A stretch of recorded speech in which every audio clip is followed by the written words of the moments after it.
소방관은 안 돼! 예비장모님의 차가운 목소리가 좁은 슈퍼 안을 채웠습니다. 저는 그 순간 약혼녀 지은의 손이 제 손에서 떨리는 걸 느꼈어요. 제 손에서 떨리는 걸 느꼈어요. 봄날의 따뜻한 오후였습니다. 저 강태양은 약혼녀 지은과 함께 그녀의 어머니를 만나러 가는 길이었어요. 손에는 백화점에서 정성스럽게 고른 선물 상자가 들려 있었고 가슴에는 긴장감이 가득했습니다. 소방관이 된 지 7년, 처음으로 누군가의 부모님께 인사드리는 자리였거든요. 오빠, 너무 긴장하지 마. 우리 엄마 좋은 분이야. 지은이 제 손을 꼭 잡으며 말했습니다.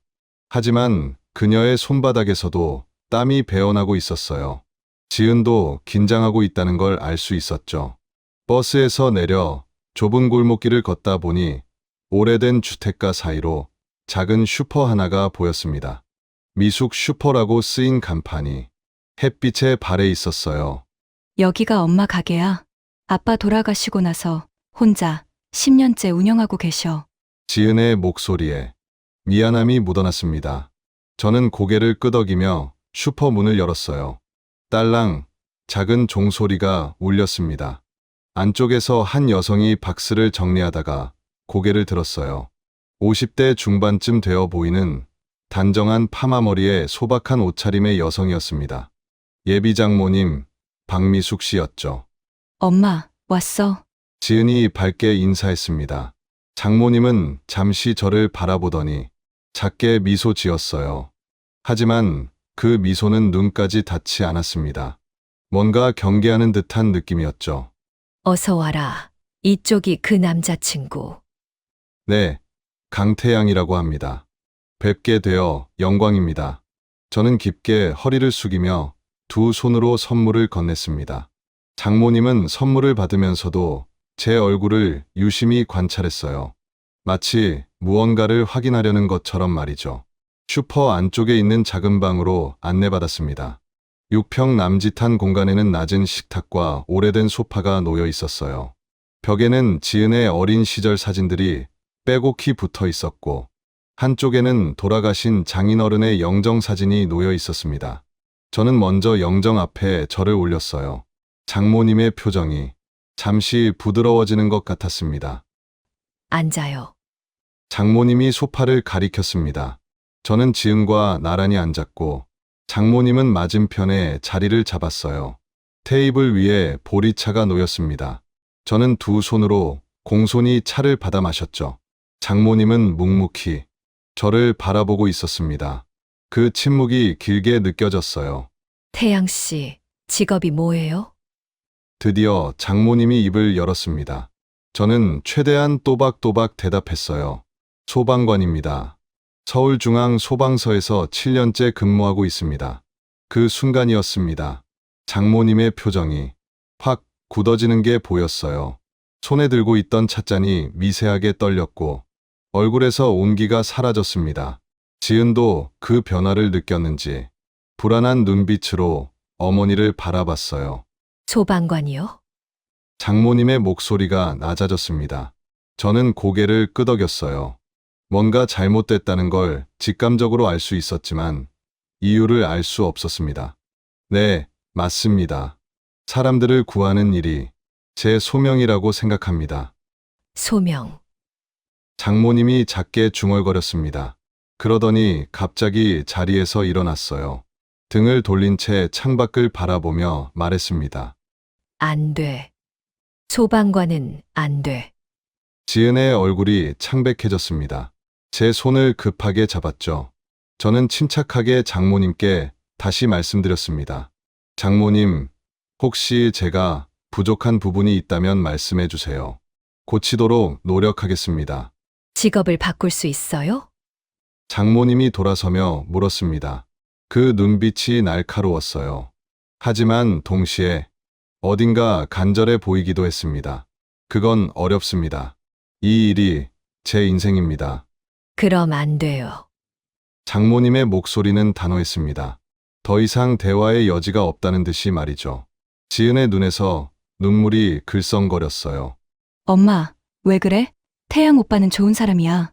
7년 동안 한 번도 사고 없이 근무했고 표창도 여러 번 받았어. 그게 중요한 게 아니야. 장모님이 딸을 바라봤습니다. 그 눈빛에는 두려움이 가득했어요. 소방관은 위험해. 언제 다칠지 모르는 일이야. 엄마는 너한테 그런 고생 시키고 싶지 않아. 그 말을 듣는 순간 저는 이해할 수 있었습니다. 장모님은 딸이 걱정되는 거였어요. 혹시라도 제가 다쳐서 지은이 고생할까봐 두려워하시는 거였죠. 하지만 그 두려움이 너무 강했습니다. 보통의 걱정을 넘어서는 무언가가 있었어요. 저는 자리에서 일어나 장모님 앞에 무릎을 꿇었습니다. 지은이 깜짝 놀라 저를 말렸지만 저는 고개를 숙인 채 말했어요. 장모님, 제가 지은이를 평생 지키겠습니다. 다치지 않도록 최선을 다하겠습니다. 부디 기회를 주세요. 장모님은 대답하지 않았습니다. 그저 고개를 돌린 채 팔짱을 꼈어요. 그때였습니다. 장모님이 팔짱을 끼면서 소매가 살짝 올라갔고 저는 그것을 보고 말았습니다. 오른쪽 팔뚝에 선명하게 남아있는 화상 흉터를요. 심장이 쿵 내려앉는 것 같았습니다. 그 흉터의 모양과 위치가 5년 전 제 기억 속 그것과 너무나 똑같았거든요. 불가능한 일이었어요. 하지만 확실했습니다. 저를 구해준 그 여성의 팔에도 똑같은 위치에 화상이 있었으니까요. 장모님은 제가 흉터를 봤다는 걸 눈치챘는지 재빨리 소매를 내렸습니다. 그리고 더욱 차갑게 말했어요. 오늘은 이만 가보세요. 더 이상 할 말 없어요. 엄마, 지은이 울먹이며 어머니를 불렀지만 장모님은 이미 안쪽 방으로 들어가 버렸습니다. 문이 닫히는 소리가 크게 울렸어요. 저는 그 자리에 멍하니 서 있었습니다. 지은이 제 팔을 잡고 밖으로 끌어냈죠. 슈퍼 밖으로 나오자 지은이 참았던 눈물을 터뜨렸습니다. 어깨가 들썩이며 울먹이는 그녀를 보니 가슴이 찢어지는 것 같았어요. 미안해. 오빠, 우리 엄마가 원래 이런 사람이 아닌데 소방관이라는 말만 들으면 왜 저러는지 모르겠어. 저는 지은을 조용히 안아주었습니다. 그녀의 떨림이 제 가슴으로 전해졌어요.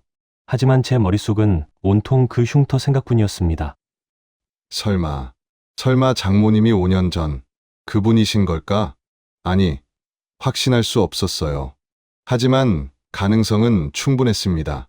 위치도 같고 모양도 비슷했으니까요. 만약 정말 그분이라면 모든 게 설명됐습니다. 왜 소방관을 그렇게 거부하는지, 왜 그렇게 두려워하는지 말이죠. 오빠, 우리 어떡해? 지은이 눈물 젖은 얼굴로 저를 올려다봤습니다. 저는 그녀의 머리를 쓰다듬으며 최대한 침착하게 대답했어요.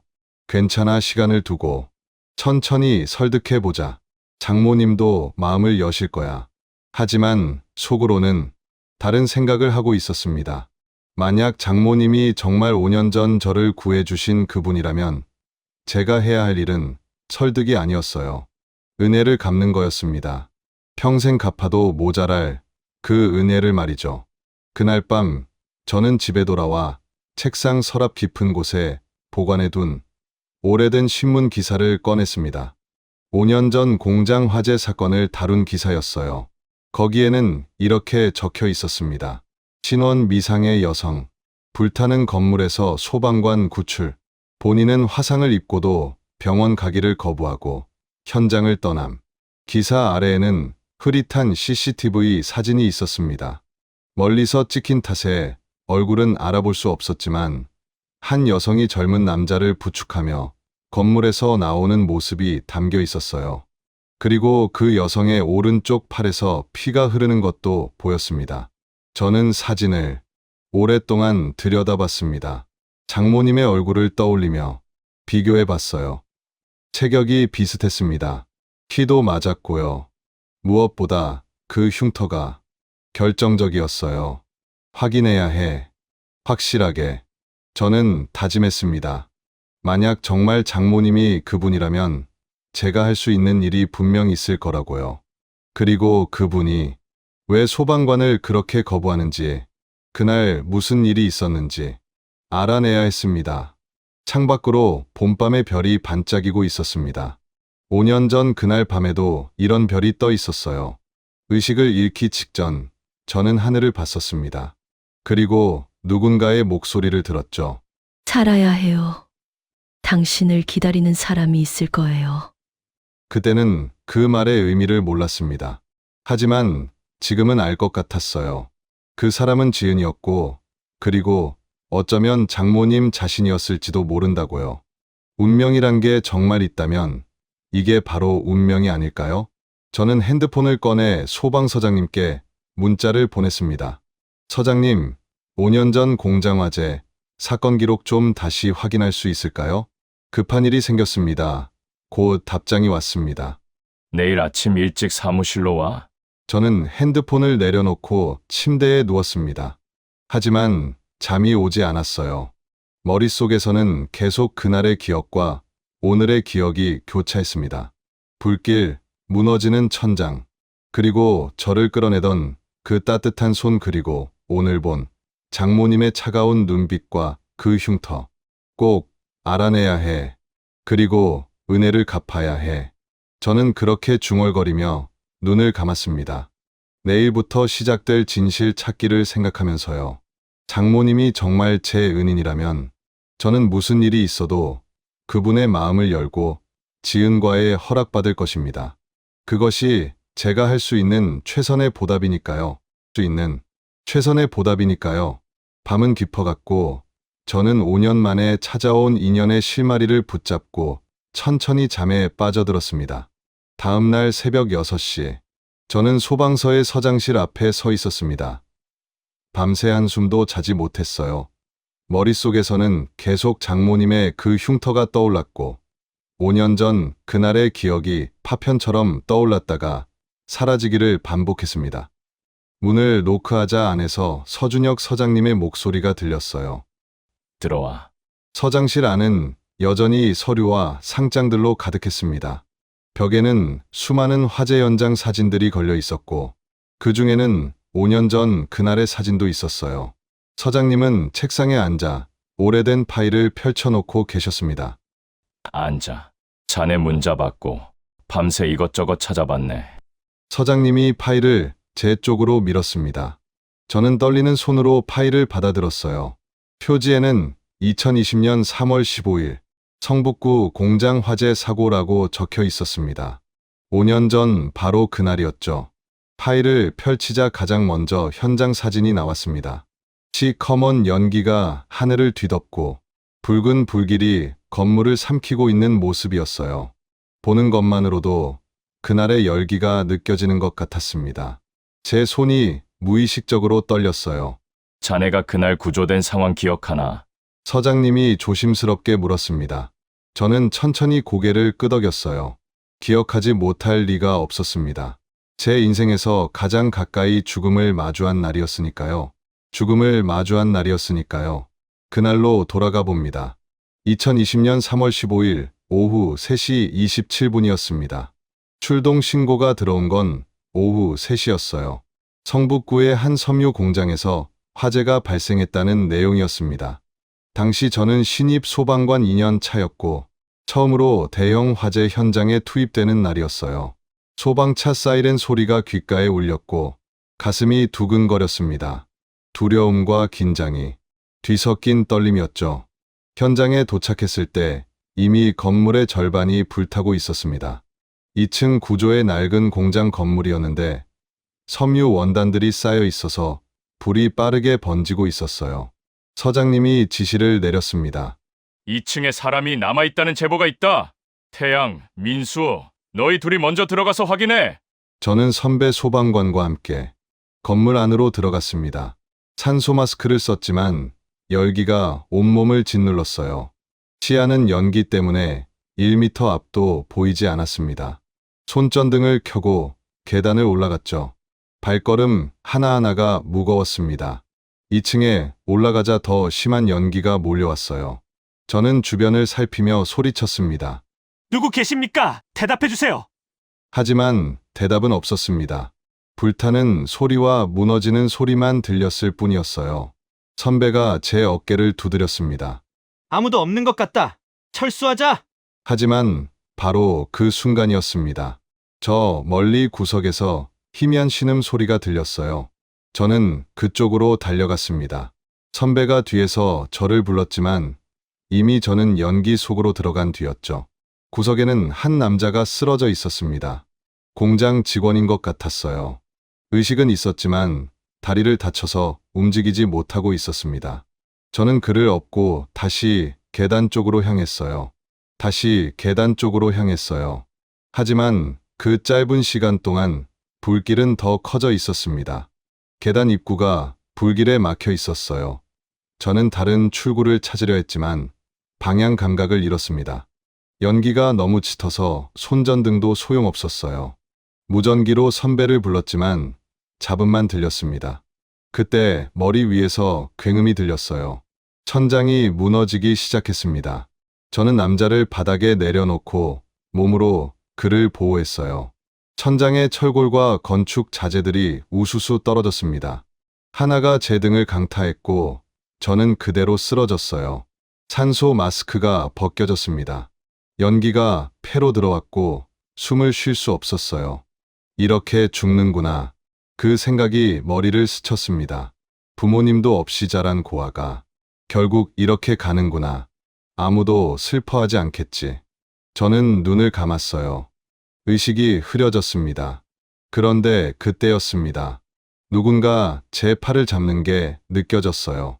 강한 힘으로 저를 끌어당기는 것이었습니다. 저는 희미한 의식 속에서 눈을 떴어요. 한 여성이 저를 보고 있었습니다.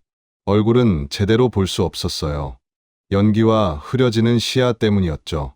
하지만 그녀의 목소리는 또렷하게 들렸습니다. 살아야 해요. 당신을 기다리는 사람이 있을 거예요. 그녀는 제 팔을 잡고 끌기 시작했습니다. 저는 무의식적으로 쓰러진 남자를 가리켰어요. 그녀는 고개를 끄덕이고 남자도 함께 끌었습니다. 얼마나 시간이 지났을까요? 갑자기 차가운 공기가 느껴졌습니다. 밖이었어요. 저는 건물 밖 바닥에 누워 있었고 위를 올려다보니 하늘이 보였습니다. 구름 사이로 햇살이 비치고 있었어요. 살았다는 안도감에 눈물이 흘렀습니다. 저는 고개를 돌려 저를 구해준 그 여성을 찾았어요. 그녀는 몇 미터 떨어진 곳에 주저앉아 있었습니다. 옷은 그을음으로 새까맣게 변해 있었고 오른쪽 팔에서 피가 흐르고 있었어요. 화상을 입은 것이었습니다. 그녀는 자신의 팔을 보며 고통스러운 표정을 지었지만 소리는 내지 않았어요. 저는 그녀에게 가려고 했지만 몸이 움직이지 않았습니다. 그때 구급대원들이 달려왔어요. 저를 들것에 태우려는 순간 저는 마지막으로 그녀를 봤습니다. 그녀는 일어나서 비틀거리며 걸어가고 있었어요. 구급대원이 그녀를 불렀지만 그녀는 손을 저으며 거절했습니다. 괜찮아요. 저는 괜찮아요. 그리고 그녀는 사람들 틈 사이로 사라졌습니다. 저는 그녀의 뒷모습을 바라보다가 의식을 잃었어요. 태양아, 서장님의 목소리에 정신을 차렸습니다. 저는 어느새 눈물을 흘리고 있었어요. 5년 전 그날의 기억이 너무 생생했습니다. 그날 자네를 구한 여성 말이야. 우리가 CCTV를 분석하고 목격자들을 찾았지만 신원을 확인할 수 없었어. 그녀는 의도적으로 자신을 숨긴 것 같았어. 서장님이 파일에서 한 장의 사진을 꺼냈습니다. 흐릿한 CCTV 캡처 사진이었어요. 한 여성이 저를 끌어안고 건물에서 나오는 장면이었습니다. 얼굴은 알아볼 수 없었지만 체격과 키는 확인할 수 있었어요. 저는 가방에서 핸드폰을 꺼냈습니다. 어제 몰래 찍어둔 장모님의 사진을 서장님께 보여드렸어요. 지은과 함께 찍은 사진이었는데 뒤쪽으로 장모님이 보였습니다. 서장님, 이분이 그 여성일 가능성이 있을까요? 서장님은 사진을 유심히 보더니 CCTV 사진과 비교했습니다. 한참을 들여다보시더니 천천히 고개를 끄덕였어요. 체격이 비슷하네. 키도 맞고. 하지만 확신할 수는 없어. 5년이라는 시간이 지났으니까. 그런데 서장님, 이분 팔에 화상 흉터가 있어요. 오른쪽 팔뚝에 크게요. 서장님의 눈이 커졌습니다. 그럼 거의 확실하겠군. 구급대 기록에도 남아있어. 저는 파일을 넘겨 구급대 보고서를 찾았습니다. 거기에는 이렇게 적혀 있었어요. 신원미상 여성, 40대 후반 추정, 오른쪽 팔뚝 2도 화상, 치료 거부하고 현장 이탈, 40대 후반, 5년 전이면 장모님이 50살쯤이었을 거예요. 나이도 맞았습니다. 모든 게 일치했어요. 태양아, 그런데 이분이 누군데? 서장님이 조심스럽게 물었습니다. 저는 한참을 망설이다가 대답했어요. 제 약혼녀의 어머니입니다. 서장님의 표정이 놀라움으로 바뀌었습니다. 그리고 곧 이해한다는 듯 고개를 끄덕였어요.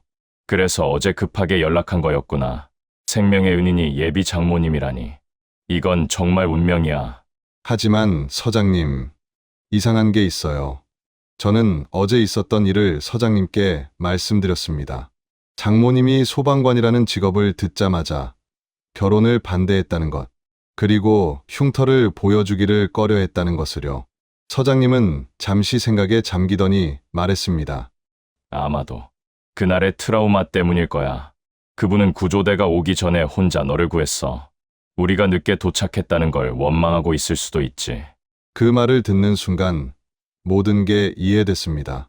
장모님은 5년 전 그날 소방관들을 기다렸을 거예요.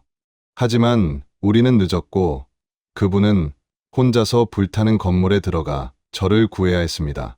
그 과정에서 큰 화상을 입었고요. 소방관에 대한 불신과 두려움이 생긴 거였죠. 태양아, 어쩔 생각이야? 서장님이 물었습니다. 저는 파일을 덮으며 대답했어요. 은혜를 갚아야죠. 그분이 저를 살려주셨으니까요. 그리고 그분의 상처도 치유해드리고 싶습니다. 서장님은 제 어깨를 두드렸습니다. 쉽지 않을 거야.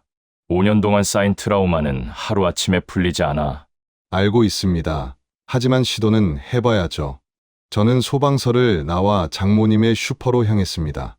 마음속으로 계획을 세웠어요. 먼저 장모님께 다가가야 합니다. 조심스럽게, 천천히요. 그리고 그날의 진실을 함께 마주해야 해요. 슈퍼 앞에 도착했을 때는 오전 10시였습니다. 슈퍼 문을 열자 장모님이 계산대에 앉아 계셨어요.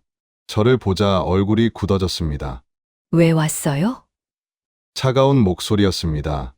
하지만 저는 물러서지 않았어요. 장모님, 도와드릴 일이 있으면 말씀해 주세요. 제가 할 수 있는 건 뭐든지 하겠습니다. 장모님은 고개를 저었습니다. 필요 없어요. 그냥 가요. 장모님, 저는 한 걸음 다가갔습니다. 장모님의 눈을 똑바로 보며 말했어요. 저 5년 전에 화재 사고를 당한 적이 있습니다. 누군가가 저를 구해줬어요. 그분의 얼굴은 보지 못했지만 목소리는 기억합니다. 살아야 해요. 당신을 기다리는 사람이 있을 거예요. 그렇게 말씀하셨어요. 장모님의 손이 멈췄습니다. 얼굴이 창백해졌어요. 그게 무슨 상관이에요? 혹시 장모님께서 그날 그 현장에 계셨나요? 장모님은 대답하지 않았습니다. 하지만 그녀의 떨리는 눈빛이 모든 걸 말해주고 있었어요. 저는 확신했습니다. 이분이 제 은인이라는 것을요. 저는 깊이 고개를 숙였습니다. 감사합니다. 그날 저를 살려주셔서 정말 감사합니다. 장모님은 여전히 침묵했습니다. 하지만 저는 그녀의 눈에서 눈물이 맺히는 걸 봤어요. 5년 동안 혼자 간직했던 그날의 기억이 떠오른 것 같았습니다. 저는 슈퍼를 나왔습니다. 장모님을 더 이상 힘들게 하고 싶지 않았거든요. 하지만 이제 시작이었습니다. 저는 반드시 장모님의 마음을 얻을 거예요. 그리고 그날의 상처를 함께 치유할 겁니다. 하늘을 올려다보니 구름 사이로 햇살이 비치고 있었습니다. 5년 전 그날처럼요. 저는 생각했어요. 운명이란 게 정말 있다면 이게 바로 운명이 아닐까 하고요. 장모님과의 첫 대면 이후 3일이 지났습니다. 저는 매일 아침 슈퍼 앞을 지나갔지만 들어가지는 못했어요. 유리문 너머로 장모님이 손님을 응대하는 모습이 보였습니다. 평소처럼 일하고 계셨지만 어딘가 지쳐 보였어요. 어깨가 축 처져 있었고 웃음도 예전만 못했습니다. 지은에게서 연락이 왔습니다. 전화를 받자마자 그녀의 울먹이는 소리가 들렸어요. 오빠, 엄마가 이상해. 요즘 밥도 제대로 안 드시고 밤에 자다가 깨서 멍하니 앉아 계셔. 무슨 일 있는 것 같은데 아무 말도 안 하셔. 제 가슴이 철렁 내려앉았습니다. 제가 그날 5년 전 이야기를 꺼낸 것이 장모님께 큰 충격을 준 것 같았어요. 지은아, 내가 장모님을 만나봐야 할 것 같아. 안 돼, 오빠. 엄마가 오빠 이야기만 나오면 더 힘들어 하셔. 제발 시간을 좀 더 줘. 전화를 끊고 나서 저는 한참을 고민했습니다. 기다려야 할까요? 아니면 직접 찾아가야 할까요? 하지만 기다리는 동안 장모님이 더 힘들어 하신다면 그것도 제 책임이었어요. 그날 저녁, 저는 결심했습니다. 슈퍼가 문을 닫을 시간에 맞춰 찾아가기로요. 오후 10시 슈퍼의 불이 하나둘 꺼지고 있었습니다. 저는 문 앞에서 망설이다가 천천히 문을 밀었어요. 딸랑 종소리가 울렸습니다. 장모님은 계산대 뒤에서 장부를 정리하고 계셨어요. 저를 보자 손이 멈췄습니다. 표정이 굳어졌죠. 영업 끝났어요. 내일 오세요. 냉랭한 목소리였습니다.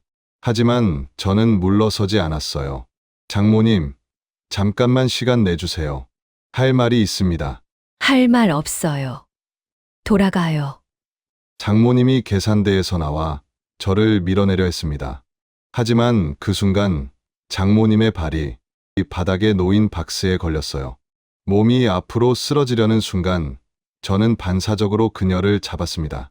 장모님의 팔이 제 손에 잡혔어요. 그런데 소매가 거쳐 올라갔고 그 흉터가 완전히 드러났습니다. 형광등 불빛 아래에서 본 흉터는 상상했던 것보다 훨씬 심했어요. 울퉁불퉁한 살과 변색된 피부, 그리고 여전히 붉은기가 남아있는 상처 자국. 저는 그 흉터를 보는 순간 5년 전 그날이 다시 떠올랐습니다. 불길이 그녀의 팔을 핥히는 장면, 그럼에도 저를 포기하지 않고 끌어낸 그 손이요. 놓으세요. 장모님이 소리쳤습니다. 하지만 저는 놓을 수가 없었어요. 그 흉터를, 그날의 증거를 제대로 봐야 했으니까요. 장모님, 이게 그날 입으신 상처 맞죠? 장모님의 얼굴이 창백해졌습니다. 입술이 파르르 떨렸어요. 모르는 이야기예요. 놓으라고요. 그녀가 팔을 빼내려 했지만 저는 더 조심스럽게 그 팔을 잡았습니다. 두 손으로 감싸듯이요. 5년 동안 이 상처가 아프셨죠? 제대로 치료도 받지 못하셨을 거예요. 병원비도 부담되셨을 테니까. 당신이 뭘 알아요? 장모님이 고함쳤습니다. 눈에서 눈물이 흘러내렸어요. 당신이 뭘 알아요? 그날 내가 얼마나 무서웠는지, 불길이 얼마나 뜨거웠는지. 당신네 소방관들은 어디 있었어요? 한참이 지나서야 오더니 그때는 이미 늦었잖아요. 장모님의 목소리가 떨렸습니다. 5년 동안 쌓였던 감정이 터져나오는 것 같았어요. 아, 사람이 죽어가고 있었어요. 나는 그냥 지나칠 수가 없었어요. 내 손으로 끌어내야 했어요. 그런데 이 팔이 이렇게 됐어요. 장모님이 흐느끼기 시작했습니다. 저는 그녀의 팔을 놓지 않은 채 고개를 숙였어요. 죄송합니다. 정말 죄송합니다. 제 목소리도 떨렸습니다. 눈물이 흘러내렸어요. 저희가 늦었습니다. 저희가 제 시간에 도착했어야 했어요. 그럼 장모님이 이런 고통을 겪지 않으셨을 텐데. 장모님은 울고 있었습니다. 5년 동안 혼자 간직했던 그날의 공포가, 트라우마가 모두 쏟아져 나오는 것 같았어요. 저는 장모님을 의자에 앉게 했습니다. 그리고 무릎을 꿇고 앉아서 그녀의 손을 잡았어요. 흉터가 있는 그 손을요. 장모님, 이 상처 때문에 소방관이 싫으신 거죠? 장모님은 고개를 끄덕였습니다. 눈물을 닦으며 떨리는 목소리로 말했어요. 그날 이후로 소방차 사이렌 소리만 들어도 가슴이 두근거려요. 뉴스에서 화재 소식이 나오면 악몽을 꿔요. 그 더운 열기가, 그 무서운 불길이 다시 눈앞에 나타나요. 그래서 당신이 소방관이라는 걸 듣고 내 딸이 그런 위험한 사람과 살게 할 수 없었어요. 당신이 다치면 지은이는 어떻게 돼요? 나처럼 화상을 입으면, 아니, 더 심하게 다치면, 죽으면? 장모님의 목소리가 높아졌습니다. 그 안에는 모성애가 가득했어요. 딸을 지키려는 어머니의 절박하며 저는 한참을 침묵했습니다. 장모님의 두려움을 이해할 수 있었어요. 그분은 5년 전 그날 소방관들이 지키지 못한 생명을 스스로 구했습니다. 그 과정에서 큰 상처를 입었고요. 그런 그분에게 제가 소방관이라는 것은 그날의 악몽을 다시 떠올리게 하는 존재였던 거예요. 장모님, 저는 천천히 입을 열었습니다. 저는 그날 장모님께 목숨을 빚졌습니다. 그 빚을 평생 갚으며 살고 싶어요. 하지만 소방관이라는 직업을 포기할 수는 없습니다. 장모님이 저를 노려봤어요. 그럼 지은이와의 결혼도 포기해요. 아니요. 저는 고개를 저었습니다. 지은이도 소방관도 모두 포기할 수 없습니다. 대신 약속드릴게요. 제가 다치지 않도록 무사히 돌아올 수 있도록 최선을 다하겠습니다. 그런 약속이 무슨 의미가 있어요? 화재 현장에서 무슨 일이 일어날지 누가 알아요? 장모님의 말이 맞았습니다. 소방관은 위험한 직업이에요. 언제 어떤 사고가 날지 모릅니다. 하지만 저는 다른 방법으로 설득하기로 했어요. 그날 제가 죽었다면 어땠을까요? 장모님이 말없이 저를 바라봤습니다. 저를 구하지 않으셨다면 저는 그 자리에서 죽었을 거예요. 그럼 지은이를 만날 수도 없었겠죠. 장모님 덕분에 저는 살았고 지은이를 사랑하게 됐어요.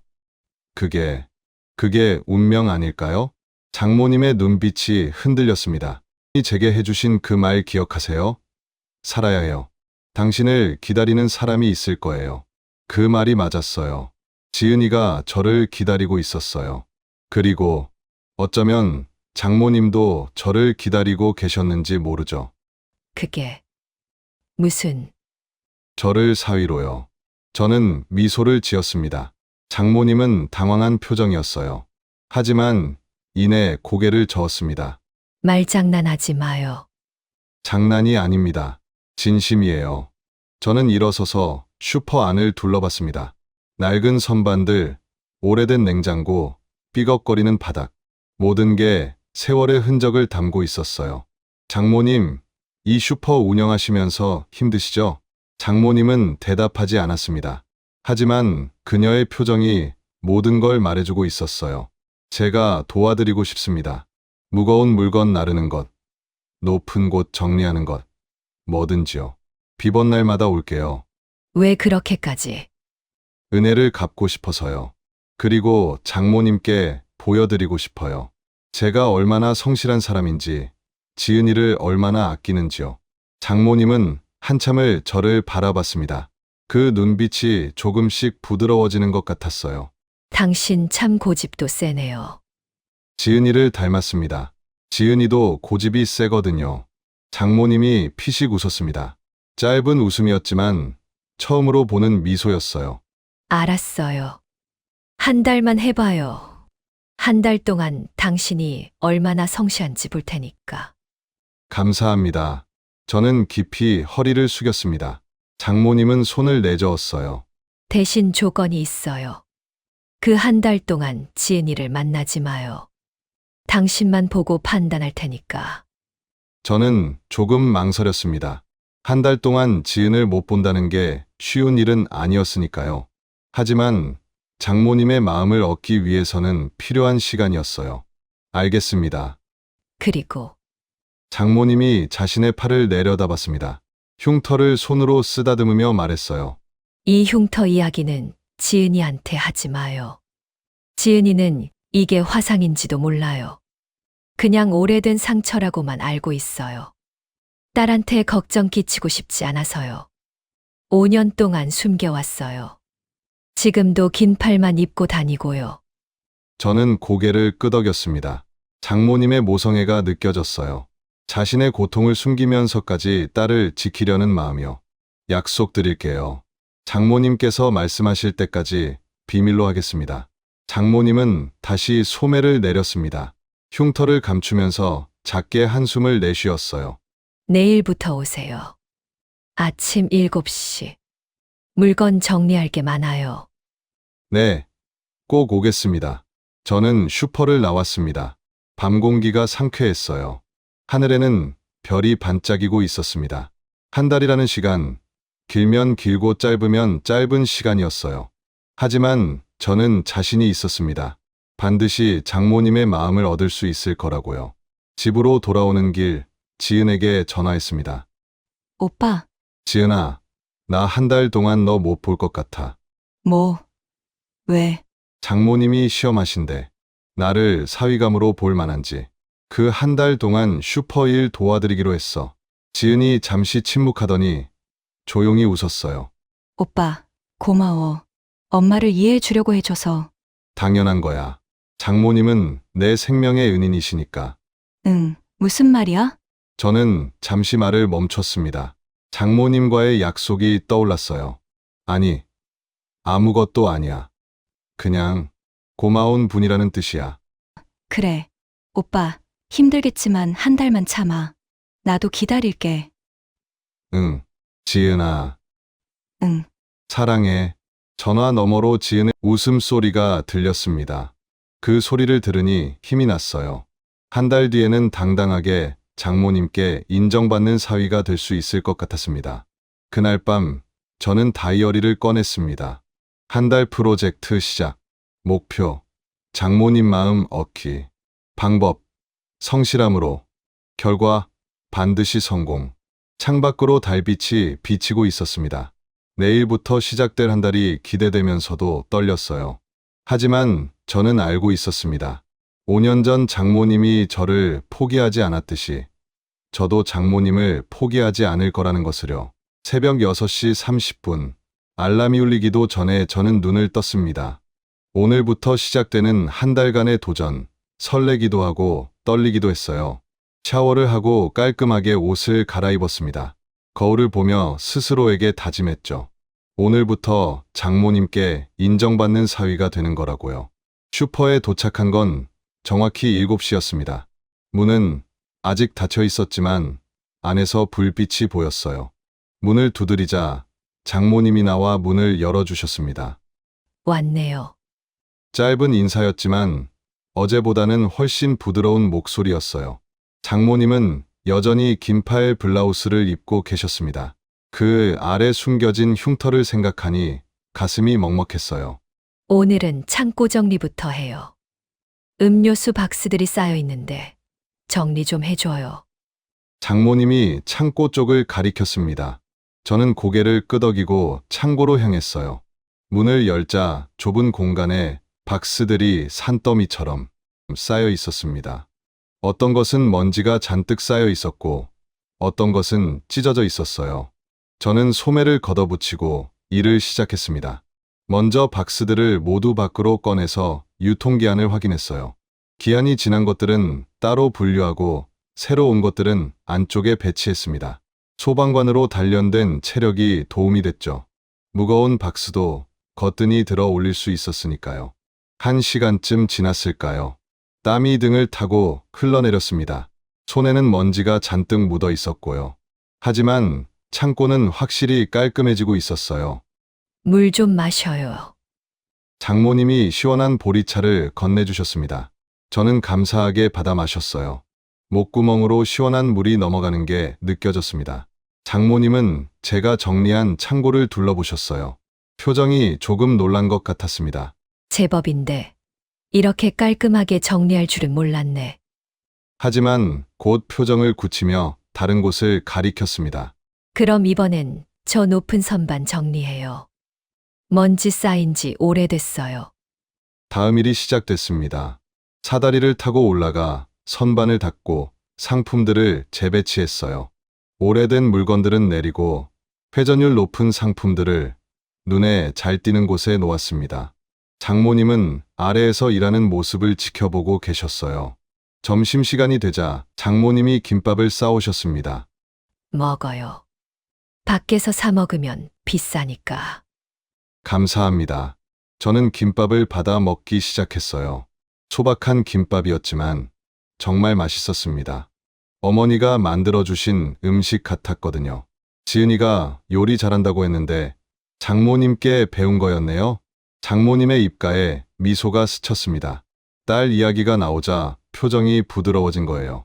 그 애가 어렸을 때부터 옆에서 보고 배웠죠. 아빠 없이 자라서 엄마가 해주는 밥이라도 맛있어야 할 것 같아서요. 그 말에는 10년간 혼자 딸을 키운 어머니의 애환이 담겨 있었습니다. 저는 조심스럽게 물었어요. 장인 어른은 어떻게 돌아가셨어요? 장모님의 표정이 잠시 어두워졌습니다. 교통사고였어요. 택시 기사였는데 졸음운전 차가 들이받았어요. 그 자리에서 더 이상 말씀하지 않으셔도 알 수 있었습니다. 장모님은 남편도 갑작스럽게 잃으셨던 거예요. 그러니 딸의 남편감이 위험한 직업을 가진 것을 더 받아들이기 힘드셨을 거예요. 죄송합니다. 괜히 여쭤봤네요. 괜찮아요. 오래된 일이에요. 하지만 장모님의 눈빛은 여전히 슬펐습니다. 10년이 지났어도 지워지지 않는 상처가 있는 거였죠. 오후 내내 저는 슈퍼 구석구석을 청소하고 정리했습니다. 깨진 선반을 고치고 삐걱거리는 문짝에 기름을 쳤어요. 냉장고 뒤에 쌓인 먼지도 치웠습니다. 장모님은 계산대에 앉아 제 모습을 지켜보셨어요. 가끔 손님이 오면 응대하시고 한가할 때는 장부를 정리하셨죠. 저녁 6시쯤 슈퍼문이 열리며 누군가 들어왔습니다. 저는 선반 정리를 하던 중이었는데 익숙한 목소리가 들렸어요. 소주 한 병이랑 땅콩 주세요. 짧게 자른 머리, 단정한 옷차림, 그리고 어딘가 본 듯한 얼굴이었어요. 그 남자도 저를 보더니 눈이 커졌습니다. 태양이? 저도 깜짝 놀랐습니다. 그 사람은 서준혁 서장님이었거든요. 서장님, 여기는 어쩐 일이세요? 서장님이 웃으며 다가왔습니다. 나 여기 근처 살아. 이 슈퍼 단골이야. 그런데 너는 왜 여기 있냐? 순간 당황했습니다. 장모님과의 일을 서장님께 어떻게 설명해야 할지 막막했거든요. 하지만 서장님은 이미 눈치를 채신 것 같았어요. 장모님을 보시더니 고개를 끄덕이셨습니다. 혹시 이분이 그 장모님이신가? 저는 작게 고개를 끄덕였습니다. 장모님은 서장님을 보며 의아한 표정을 지으셨어요. 아는 사이예요? 서장님이 먼저 대답하셨습니다. 네. 저는 태양이 상사입니다. 중앙소방서 서장 서준혁이라고 합니다. 장모님의 표정이 굳어졌습니다. 소방서장이라는 말에 경계심이 생긴 거였죠. 하지만 서장님은 자연스럽게 말을 이었어요. 태양이가 요즘 여기서 일 돕는다고 하던데 잘하고 있나 봅니다. 슈퍼가 예전보다 훨씬 깔끔해졌네요. 태양아, 내일 비번이지. 그럼 내일도 여기 와야겠네. 서장님이 나가신 후 장모님이 조심스럽게 물으셨습니다. 좋은 분 같던데. 네, 서장님은 제게 아버지 같은 분이세요. 제가 고아원 출신이라 서장님이 소방관이 되도록 많이 도와주셨어요. 장모님의 눈빛이 조금 부드러워졌습니다. 제 과거를 알고 계셨던 거예요. 그랬구나. 힘들게 자랐네. 괜찮아요. 덕분에 강해졌으니까요. 그날 저녁 일을 마치고 슈퍼를 나서는데 서장님이 밖에서 기다리고 계셨습니다. 서장님, 아직 안 가셨어요? 너 기다렸지? 잠깐 이야기 좀 하자. 우리는 근처 공원 벤치에 앉았습니다. 서장님이 담배를 꺼내더니 말씀하셨어요. 저 사장님이 자네 예비 장모님이라며. 그리고 5년 전 그날 너를 구해준 분이고. 네, 맞습니다. 쉽지 않겠구나. 저분 눈빛 봤어. 소방관에 대한 두려움이 아직 남아있더라. 서장님은 한참을 침묵하시다가 말씀하셨습니다. 태양아, 내가 도와줄게. 나도 그날 현장에 있었잖아. 늦게 도착한 책임이 있어. 그분한테 제대로 사과하고 싶었어. 그리고 자네가 얼마나 훌륭한 소방관인지도 보여드리고 싶고. 서장님의 진심이 느껴졌습니다. 저는 깊이 고개를 숙였어요. 감사합니다, 서장님. 뭘? 너는 내 자식 같은 존재야. 당연히 도와줘야지. 다음 날부터 서장님은 매일 저녁 슈퍼에 들르셨습니다. 처음에는 물건을 사러 오시는 것처럼 자연스럽게요. 하지만 점점 장모님과 대화를 나누시기 시작했어요. 사장님, 오늘 날씨가 좋았죠? 네, 손님도 많이 왔어요. 태양이가 잘 돕고 있나요? 일은 잘해요. 성실하더라고요. 짧은 대화였지만 서장님은 자연스럽게 제 이야기를 꺼내셨습니다. 제가 소방관으로서 얼마나 성실한지, 동료들에게 얼마나 신뢰받는지 말이죠. 장모님은 처음엔 별 관심 없는 듯 했지만 점점 귀 기울이시는 게 보였어요. 일주일이 지났습니다. 저는 매일 아침 7시에 출근해서 저녁 7시까지 일했어요. 무거운 물건 나르기, 청소, 정리, 손님 응대까지. 슈퍼일이 생각보다 힘들었지만 보람도 있었습니다. 장모님이 조금씩 제게 마음을 열고 계시다는 게 느껴졌거든요. 어느 날 저녁, 서장님이 평소보다 일찍 오셨습니다. 그리고 장모님께 조심스럽게 말씀하셨어요. 사장님, 혹시 시간 되시면 제 이야기 좀 들어주실 수 있을까요? 장모님이 의아한 표정을 지으셨지만 고개를 끄덕이셨습니다. 저는 자리를 피하려 했는데 서장님이 손짓으로 저도 앉으라고 하셨어요. 서장님은 깊은 숨을 들이쉬시더니 말씀을 시작하셨습니다. 사장님, 저는 5년 전 그 화재 현장의 지휘관이었습니다. 장모님의 표정이 굳어졌습니다. 서장님은 계속 말씀하셨어요. 그날 우리가 늦게 도착했습니다. 교통체증도 있었고 현장 파악이 늦어졌어요. 그 사이에 사장님께서 혼자 건물에 들어가셔서 태양이를 구하셨죠. 장모님은 아무 말도 하지 않으셨습니다. 하지만 손이 미세하게 떨리고 있었어요. 죄송합니다. 우리가 제 시간에 도착했어야 했습니다. 그럼 사장님이 다치지 않으셨을 텐데. 서장님이 깊이 고개를 숙이셨습니다. 장모님은 한참을 침묵하시더니 작은 목소리로 말씀하셨어요. 그날 정말 무서웠어요. 불길이 너무 뜨거웠고 연기 때문에 숨을 쉴 수가 없었어요. 근데 그 청년이 쓰러져 있는 걸 보고 그냥 지나칠 수가 없었어요. 사장님은 정말 용감하신 분입니다. 보통 사람은 그렇게 못합니다. 용감한 게 아니에요. 그냥 사람이니까요. 그 말에 서장님이 고개를 들으셨습니다. 장모님을 바라보시는 눈빛이 존경으로 가득했어요. 사장님, 소방관들도 사람입니다. 완벽하지 않아요. 때론 늦을 수도 있고 실수할 수도 있어요. 하지만 누구보다 열심히 사람들을 구하려고 노력합니다. 장모님은 고개를 돌려 저를 바라보셨습니다. 제 눈을 똑바로 보시더니 말씀하셨어요. 알아요. 머리로는 알아요. 근데 마음이 자꾸 두려워요. 그 두려움 이해합니다. 서장님이 부드럽게 말씀하셨어요. 하지만 태양이는 제가 7년간 지켜본 소방관 중에서 가장 신중하고 안전한 친구입니다. 자기 목숨도 소중히 여기는 친구예요. 장모님은 대답하지 않으셨습니다. 하지만 그날 밤 저를 보시는 눈빛이 조금 달라진 것 같았어요. 두려움 대신 고민이 보였습니다. 천천히, 아주 천천히 마음의 문이 열리고 있었던 거예요. 집으로 돌아가는 길, 서장님이 말씀하셨습니다. 태양아, 시간이 필요해. 트라우마는 하루아침에 사라지지 않아. 알고 있습니다. 천천히 가겠습니다. 그래, 조급해하지 마. 너는 잘하고 있어. 그날 밤 저는 일기를 썼습니다. 일주일차. 장모님이 조금씩 마음을 여시는 것 같다. 서장님의 도움이 컸다. 앞으로 3주 최선을 다하자. 창밖으로 별이 반짝이고 있었습니다. 느리지만 확실하게 저는 장모님의 마음에 다가가고 있었어요. 2주차가 지나고 3주차로 접어들었습니다. 저는 이제 슈퍼일에 완전히 익숙해졌어요.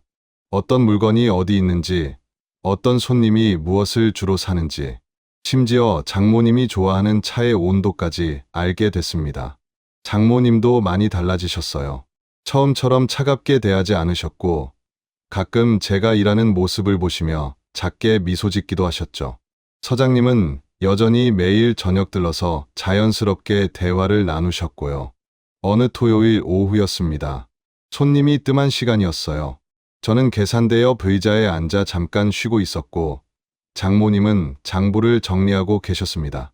조용한 시간이었죠. 태양 씨, 장모님이 처음으로 제 이름을 불렀습니다.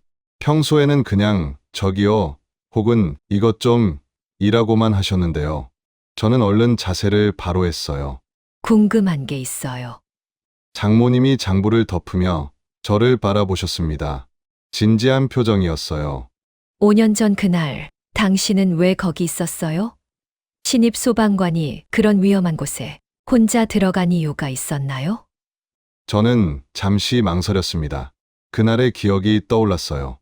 무너지는 건물, 쓰러진 사람, 그리고 제 선택이요. 건물 안에 사람이 있다는 걸 알았어요. 다리를 다쳐서 움직이지 못하는 공장 직원이었죠. 선배는 철수하자고 했지만 저는 그냥 갈 수가 없었어요. 장모님이 고개를 끄덕이셨습니다. 그래서 당신도 거기 갇힌 거였구나. 네. 그 사람을 구하려다가 천장이 무너졌어요. 산소 마스크도 벗겨지고 의식을 잃기 직전이었죠. 그때 장모님이 오셨어요. 장모님의 눈빛이 흔들렸습니다. 그날을 떠올리시는 것 같았어요. 나는 그냥 지나가고 있었어요. 퇴근길이었죠. 근데 건물에서 연기가 나고 사람들이 소리치는 게 보였어요. 장모님이 천천히 말씀을 이어가셨습니다.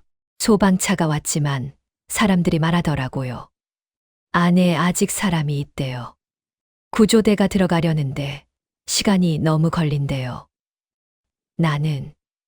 나는 그냥 기다릴 수가 없었어요. 위험하셨을 텐데요. 정말 무서웠어요. 근데 안 들어갈 수가 없었어요. 10년 전에 남편을 잃었잖아요. 교통사고로.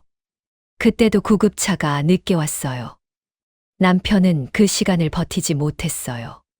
저는 처음 듣는 이야기였습니다. 장모님이 왜 그렇게 과감하게 불 속에 뛰어드셨는지 이해가 됐어요.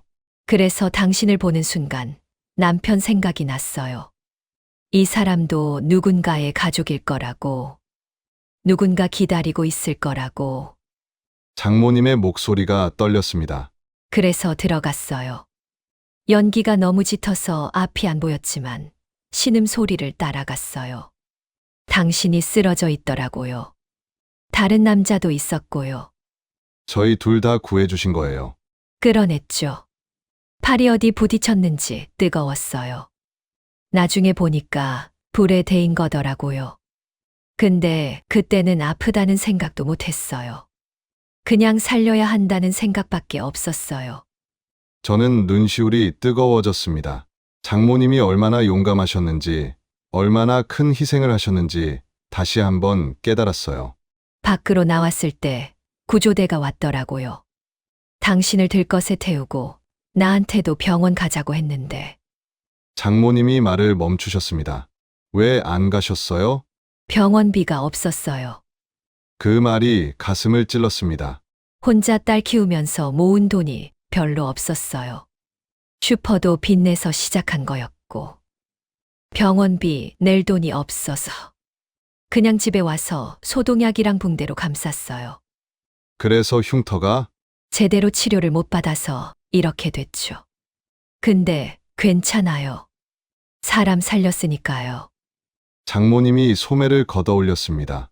그 흉터를 저에게 보여주셨어요. 밝은 빛 아래에서 본 흉터는 더 심해 보였습니다. 이거 볼 때마다 생각해요.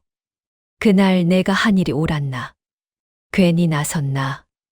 근데 당신이 살아있으니까 잘한 거겠죠. 저는 장모님의 손을 잡았습니다. 흉터가 있는 그 손을요. 장모님, 이 흉터는 영웅의 증표예요. 부끄러워하실 필요 없어요. 장모님이 고개를 저었습니다. 영웅은 무슨? 나는 그냥 사람 구한 거예요. 근데 그 후로 악몽을 꿨어요. 계속요. 어떤 악몽이요? 자꾸 불이 나와요. 집에 불이 나고 지은이가 갇혀 있어요. 나는 들어가려고 하는데 문이 안 열려요. 소방차는 안 와요. 지은이가 도와달라고 소리치는데 장모님의 목소리가 떨렸습니다. 눈에서 눈물이 흘러내렸어요. 그래서 소방관이 싫었어요. 악몽에서 소방차는 항상 늦게 와요. 남편 때처럼 그날처럼 당신이 소방관이라고 했을 때 악몽이 생각났어요. 지은이가 위험에 처했는데 당신이 늦게 오는 모습이요. 저는 그제야 이해했습니다. 장모님의 두려움이 단순히 5년 전 사건 때문만은 아니었어요. 10년 전 남편의 죽음, 5년 전 화재, 그리고 계속되는 악몽. 모든 게 쌓여서 소방관에 대한 깊은 불신으로 자리 잡은 거였죠. 저는 진지하게 말했습니다. 저는 약속할 수 없어요. 항상 제 시간에 도착한다고. 소방관도 사람이니까 한계가 있어요. 하지만 한 가지는 약속할 수 있어요. 뭔데요? 최선을 다한다는 것. 단 1분이라도 빨리 가기 위해 노력한다는 것.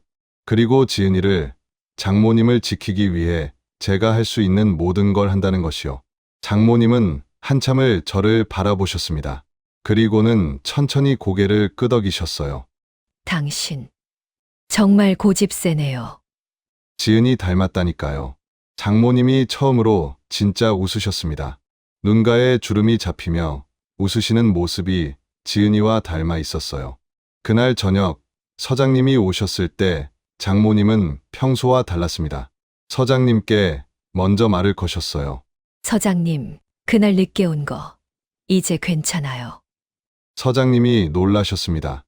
사장님, 당신들도 최선을 다했을 거예요. 다만 내가 남편을 잃은 방식이랑 비슷해서 더 화가 났던 것 같아요. 근데 이제 알겠어요. 소방관도 사람이라는 거. 서장님의 눈에 눈물이 맺혔습니다. 고맙습니다. 정말, 정말 고맙습니다. 그날 밤 슈퍼를 나서는데 장모님이 저를 불러 세우셨습니다. 태양 씨, 내일부터 지은이 만나도 돼요. 제 심장이 크게 뛰었습니다. 정말요? 한 달까지 다 안 채워도 돼요. 이미 충분히 봤어요. 당신이 얼마나 성실한지, 지은이를 얼마나 아끼는지. 근데 조건이 있어요. 말씀하세요. 결혼식 날까지 이 슈퍼 계속 도와줘요. 당신 같은 일꾼 놓치기 아까워요. 장모님이 농담처럼 말씀하셨지만 저는 그 안에 담긴 진심을 알 수 있었어요. 저를 가족으로 받아들이신다는 뜻이었죠. 물론이죠. 당연히 도와드릴게요. 집으로 돌아오는 길, 저는 바로 지은에게 전화했습니다. 여보세요? 지은아, 나야. 오빠, 3주 만이다. 목소리 들으니까 좋다. 나도. 지은아, 내일 만날 수 있어. 엄마가 허락하셨어? 응. 그리고 저는 잠시 말을 멈췄습니다. 우리 결혼 허락하신 것 같아. 전화 너머로 지은의 울음소리가 들렸습니다. 기쁨의 눈물이었어요. 정말, 정말이야, 오빠. 응, 정말이야. 고마워. 엄마 마음 돌리려고 정말 고생했지. 아니야. 고생이 아니었어. 장모님 덕분에 많은 걸 배웠어. 그날 밤 저는 다이어리 마지막 페이지에 적었습니다. 3주차. 목표 달성. 장모님께서 마음을 여셨다. 5년 전의 은혜를 조금은 갚은 것 같다. 하지만 이건 끝이 아니라 시작이다. 앞으로 평생 장모님께, 지은에게 좋은 사람이 되겠다.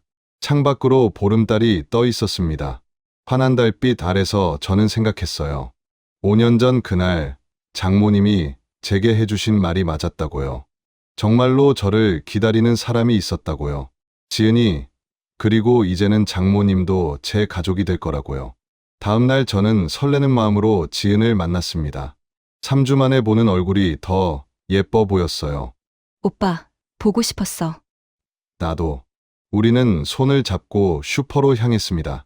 장모님께 인사드리러요. 슈퍼에 들어서자 장모님이 계산대에 앉아 계셨어요. 지은을 보시더니 미소를 지으셨습니다. 엄마, 지은이 달려가 어머니를 안았습니다. 장모님도 딸을 꼭 안으시며 눈물을 흘리셨어요. 우리 딸 좋은 사람 만났네. 엄마, 고마워. 오빠한테 기회 줘서. 기회를 준 게 아니야. 당연한 거였어. 장모님이 저를 보시며 고개를 끄덕이셨습니다. 저도 깊이 허리를 숙였어요. 더 이상 말이 필요 없었습니다. 우리는 이미 서로를 이해하고 있었으니까요. 그날 저녁, 세 사람은 슈퍼 안쪽 방에서 함께 저녁을 먹었습니다. 장모님이 직접 만드신 김치찌개와 밥이었어요. 소박하지만 따뜻한 식사였죠. 태양 씨, 앞으로 잘 부탁해요. 장모님이 처음으로 제게 정식으로 인사하셨습니다. 아니요, 제가 잘 부탁드려야죠. 우리는 서로를 보며 웃었습니다. 5년이라는 시간을 거쳐 우연히 필연이 되는 순간이었어요. 행복한 시간은 길지 않았습니다. 장모님께 인정받고 지은과 다시 만나고 가족이 된 기쁨을 느낀 지 일주일이 지났을 때였어요. 그날은 제 비번 날이었습니다. 아침부터 슈퍼에 나가 일을 도왔고 점심에는 지은이가 학교 끝나고 들렀어요. 세 사람이 함께 도시락을 먹으며 웃었죠. 평범하고 행복한 하루였습니다. 오후 3시쯤이었을까요? 제 핸드폰이 급하게 울렸습니다. 긴급 출동 문자였어요. 비번이었지만 대형 화재 발생 시에는 모든 소방관이 출동해야 했습니다. 강남구 빌딩 대형 화재. 전 인원 즉시 출동 바람. 저는 문자를 보자마자 얼굴이 굳었습니다. 장모님도 제 표정을 보고 눈치채셨어요. 무슨 일이에요? 화재 출동 연락이 왔습니다. 지금 바로 가봐야 할 것 같아요. 장모님의 얼굴이 창백해졌습니다. 지은도 불안한 표정을 지었어요. 저는 재빨리 가방을 챙기며 말했습니다. 걱정 마세요. 금방 다녀올게요. 장모님이 저를 불렀습니다. 떨리는 목소리였어요. 조심해요. 꼭 무사히 돌아와요. 약속할게요. 저는 지은에게 빠르게 입맞춤하고 슈퍼를 뛰쳐나갔습니다. 택시를 잡아 타고 소방서로 향했어요. 차 안에서 뉴스를 확인했습니다. 이미 속보가 떴더라고요. 강남 20층 오피스텔 화재. 건물 내 200여 명 대피 중. 규모가 큰 화재였습니다. 가슴이 두근거렸어요. 긴장감과 사명감이 동시에 밀려왔습니다. 소방서에 도착하자 이미 여러 대의 소방차가 출동 준비를 하고 있었습니다. 저는 서둘러 방화복을 입고 장비를 챙겼어요. 서장님이 다가오셨습니다. 태양아, 준비됐나? 네, 서장님. 오늘은 규모가 크다. 조심해야 해. 알겠습니다. 소방차 사이렌이 울렸고 우리는 현장으로 향했습니다. 차 안에서 동료들의 표정은 모두 진지했어요. 누구도 말을 하지 않았습니다. 각자 마음을 다잡고 있었죠. 현장에 도착했을 때 상황은 예상보다 심각했습니다. 20층짜리 건물의 10층에서 15층까지 검은 연기가 뿜어져 나오고 있었어요. 건물 앞에는 대피한 사람들이 모여 있었고 구급차와 경찰차가 즐비했습니다. 서장님이 현장을 파악하며 지시를 내렸습니다. 1팀은 12층부터 수색, 2팀은 13층, 3팀은 14층. 태양이는 나랑 같이 13층으로 간다. 알겠습니다. 저는 산소 마스크를 확인하고 서장님을 따라 건물 안으로 들어갔습니다. 엘리베이터는 작동하지 않아서 계단을 뛰어 올라갔어요. 무거운 장비를 메고 13층까지 오르는 건 쉬운 일이 아니었지만 훈련이 몸에 배어 있었습니다. 13층에 도착하자 복도는 이미 연기로 가득했습니다. 시야가 1미터도 안 보였어요. 손전등을 켜고 벽을 짚으며 앞으로 나아갔습니다. 여기 누구 있습니까? 서장님과 저는 각 사무실 문을 열며 소리쳤습니다. 대부분의 사무실은 비어 있었어요. 사람들이 이미 대피한 것 같았습니다. 하지만 복도 끝 사무실에서 희미한 소리가 들렸습니다. 문을 열자 3명의 사람이 창문 옆에 쪼그리고 앉아 있었어요. 2명의 여성과 1명의 남성이었습니다. 괜찮습니까? 저희가 모시고 나갈게요. 서장님이 한 여성을 부축하고 저는 다른 2명을 이끌었습니다. 연기 때문에 숨쉬기 힘들어하는 그들에게 간이 마스크를 씌워주고 계단으로 향했어요. 계단을 내려가는데 갑자기 아래층에서 폭발음이 들렸습니다. 건물이 흔들렸어요. 가스 폭발인 것 같았습니다. 서장님이 소리쳤습니다. 빨리 내려가자. 우리는 속도를 냈습니다. 하지만 11층에 도착했을 때 계단이 일부 무너져 있었어요. 불길이 계단을 타고 올라오고 있었습니다. 이쪽은 막혔다. 반대 벽에다 내려가자. 우리는 방향을 바꿔 복도를 가로질러 반대편 계단으로 향했습니다. 하지만 연기가 너무 짙어서 방향 감각을 잃기 쉬웠어요. 제 손에 잡힌 남성이 기침을 하며 쓰러지려고 했습니다. 저는 그를 거의 없다시피 하며 앞으로 나아갔습니다. 무전기에서 다른 팀의 목소리가 들렸어요. 3팀 14층 수색 완료. 5명 구조. 2팀 12층에서 화재 진압 중. 우리도 반대편 계단에 도착했습니다. 다행히 이쪽은 불길이 없었어요. 계단을 내려가는데 제 다리가 떨렸습니다. 긴장과 피로가 몰려왔죠. 8층쯤 내려왔을 때 서장님이 뒤를 돌아보며 소리쳤습니다. 태양아, 괜찮아. 마침내 1층에 도착했습니다. 건물 밖으로 나오자 시원한 공기가 폐로 들어왔어요. 구조한 3사람은 즉시 구급대원들에게 인계됐습니다. 잘했다. 태양아. 서장님이 제 어깨를 두드렸습니다. 하지만 아직 끝난 게 아니었어요. 무전기에서 긴급한 목소리가 들렸습니다. 15층에 아직 사람이 남아있다는 제보 들어왔습니다. 누가 올라갈 수 있나? 서장님과 제가 동시에 손을 들었습니다. 저희가 가겠습니다. 좋아. 조심해라. 우리는 다시 건물 안으로 들어갔습니다. 이번에는 더 높은 15층이었어요. 계단을 오르는 동안 다리가 후들거렸지만 멈출 수 없었습니다. 누군가 저를 기다리고 있었으니까요. 15층에 도착했을 때 연기는 더욱 짙었습니다. 열기도 더 강했어요. 복도를 수색하는데 한 사무실에서 아이 울음소리가 들렸습니다. 문을 박차고 들어가니 한 여성이 아이를 안고 구석에 웅크리고 있었어요. 아이는 3살쯤 되어 보였습니다.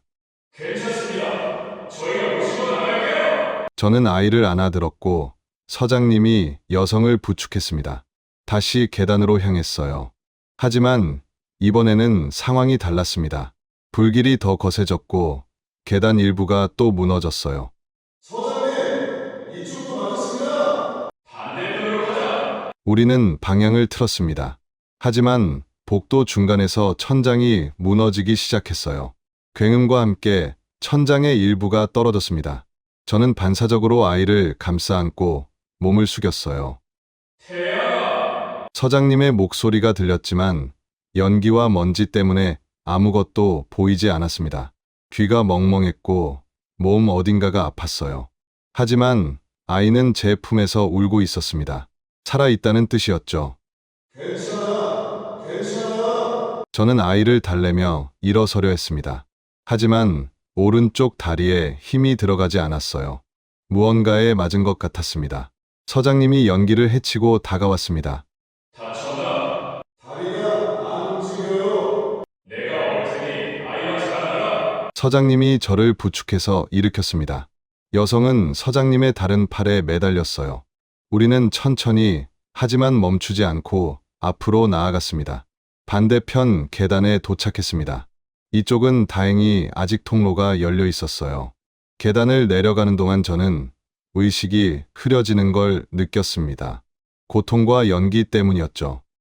지은아, 장모님, 미안해요. 조금만 기다려요. 그렇게 중얼거리며 계단을 내려갔습니다. 몇 층을 내려왔는지 기억이 나지 않았어요. 그저 서장님의 등에 기대어 버텼습니다. 드디어 1층이었습니다. 건물 밖으로 나오자 구급대원들이 달려왔어요. 저는 아이를 넘겨주고 그대로 바닥에 쓰러졌습니다. 태양아, 정신 차려. 서장님의 목소리가 멀리서 들렸습니다. 하늘이 보였어요. 파란 하늘에 연기가 피어오르고 있었습니다. 그리고 저는 의식을 잃었습니다. 얼마나 시간이 지났을까요? 눈을 떴을 때 저는 병원 침대에 누워 있었습니다. 하얀 천장이 보였고 소독약 냄새가 났어요. 몸을 움직이려 하자 오른쪽 다리에서 통증이 느껴졌습니다. 움직이지 마세요. 옆에서 간호사의 목소리가 들렸습니다. 여기가 어디죠? 병원이에요. 화재 현장에서 다쳐서 실려오셨어요. 오른쪽 다리 골절이에요. 골절. 그 말이 머릿속에 울렸습니다. 저는 천천히 상황을 파악했어요. 살아있다는 것, 아이를 구했다는 것, 그리고 다쳤다는 것. 제 핸드폰 어디 있어요? 보호자분이 가지고 계세요. 곧 오실 거예요. 문이 열리며 서장님이 들어오셨습니다. 얼굴에 그을음이 묻어 있었고 피곤해 보였어요. 깨어났구나. 서장님, 죄송합니다. 제가 실수를. 무슨 소리야. 자네 덕분에 아이가 살았어. 잘했어. 서장님의 눈이 붉어졌습니다. 자네 약혼녀가 밖에서 기다리고 있어. 사장님도 같이 왔고. 제 가슴이 철렁했습니다. 들어오시라고 해주세요. 잠시 후 문이 열렸습니다. 지은이 먼저 뛰어들어왔어요. 얼굴이 눈물로 범벅이었습니다. 오빠, 지은이 제 손을 잡고 울었습니다. 저는 그녀의 머리를 쓰다듬었어요. 괜찮아. 나 괜찮아. 하지만 문 앞에 서 계신 장모님을 보는 순간 제 말이 거짓처럼 느껴졌습니다. 장모님의 얼굴은 창백했고 눈은 공포로 가득했어요. 5년 전 그날의 악몽이 다시 현실이 된 것 같은 표정이었습니다. 장모님은 한 걸음도 안으로 들어오지 못하셨습니다. 그저 문틀을 붙잡고 서서 저를 바라보셨어요. 입술이 파르르 떨리고 있었습니다. 장모님, 제가 부르자 장모님은 고개를 저으셨습니다. 그리고 돌아서서 복도로 나가버렸어요. 지은이 뒤를 쫓아갔습니다. 엄마, 저는 혼자 남았습니다. 병실의 적막함 속에서 저는 깨달았어요. 제가 장모님께 드린 약속을 지키지 못했다는 것을요. 무사히 돌아오겠다고, 다치지 않겠다고 했던 그 약속을요. 천장을 바라보며 눈물이 흘렀습니다. 몸의 고통보다 마음의 고통이 더 컸어요. 제가 소방관이라는 것이, 이 일을 계속해야 한다는 것이 장모님에게 또다시 상처를 준 것 같았습니다. 창밖으로 저녁 노을이 지고 있었습니다. 붉은 노을이 마치 불길처럼 보였어요. 저는 눈을 감았습니다. 내일이 두려웠습니다. 병원에 입원한 지 일주일이 지났습니다. 다리의 깁스는 여전했고 통증도 완전히 가시지 않았어요. 하지만 몸의 아픔보다 마음의 아픔이 더 컸습니다. 장모님은 그날 이후 단 한 번도 병원에 오지 않으셨어요. 지은이 매일 와서 간호해 주었지만 어머니 이야기를 꺼낼 때마다 눈물만 흘렸습니다. 오빠, 엄마가 아무 말도 안 하셔. 밥도 제대로 안 드시고 슈퍼도 문 닫아버렸어. 지은의 말에 제 가슴이 찢어지는 것 같았습니다. 제가 장모님께 다시 상처를 준 거예요. 무사히 돌아오겠다던 약속을 지키지 못했고 장모님의 악몽을 현실로 만들어버렸습니다. 서장님은 매일 들러주셨어요. 과일을 들고 오시거나 소방서 소식을 전해주셨죠. 태양아, 네가 구한 아이 부모가 감사 인사하러 온다더구나. 덕분에 아이가 무사했어. 다행이네요. 하지만 저는 기쁘지 않았습니다. 아이를 구한 건 제 일이었고 당연한 거였어요. 문제는 그 일 때문에 제가 잃어버린 것이었습니다. 입원 10일째 되는 날, 지은이 평소보다 더 심각한 표정으로 병실에 들어왔습니다. 오빠, 엄마가 나보고 결혼 다시 생각해보래. 저는 침대에서 일어나려다가 다리에 통증을 느끼며 다시 주저앉았습니다. 엄마가 그러셔. 오빠가 소방관인 이상 결혼할 수 없대. 오빠가 또 다칠까봐, 아니, 죽을까봐 무섭대. 지은이 울먹였습니다. 나는 오빠랑 결혼하고 싶어. 근데 엄마를 설득할 수가 없어. 엄마는 완전히 마음의 문을 닫아버렸어. 저는 한참을 침묵했습니다. 어떤 말을 해야 할지 알 수 없었어요. 소방관을 그만두겠다고 말할 수도 없었고, 지은을 포기하겠다고 말할 수도 없었습니다. 지은아, 나한테 시간을 좀 줘. 내가 방법을 찾아볼게. 지은은 고개를 끄덕였지만 희망이 없어 보이는 눈빛이었어요.